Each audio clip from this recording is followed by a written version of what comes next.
ഏട്ടാ, അമ്മ ഓണത്തിന് എനിക്ക് ഓണക്കോടി എടുത്തോണ്ട് വന്നു.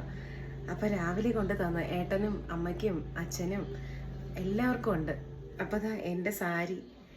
ഇത് കൊള്ളാമെന്ന് ഏട്ടാ ഒന്ന് നോക്കിയിട്ട് പറയുമോ? എനിക്ക് നല്ല ചേരുന്നില്ലേ ഇത്?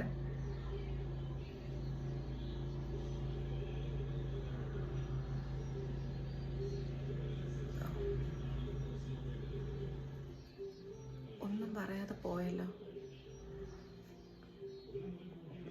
ചിലപ്പോൾ ചേരാത്തോണ്ടായിരിക്കും. എന്തെങ്കിലും ആവട്ടെ. അമ്മ ഞാൻ കൊടുക്കാവേ. ഏട്ടാ, അമ്മയ്ക്ക് സംസാരിക്കണമെന്ന് പറഞ്ഞ് ഒന്ന് സംസാരിക്കും. ഏട്ടന് സമയമുണ്ടെങ്കിൽ ഇതാ ഫോണ്. ഓ ഓ പിന്നെ സംസാരിക്കാമെന്ന് പറയാം. ശരി. അമ്മ, ഏട്ടനിപ്പോൾ സമയമില്ല. ഏട്ടൻ ഓഫീസിൽ പോയി ഇറങ്ങി. ശരി അമ്മ. ഓക്കെ. ശരി.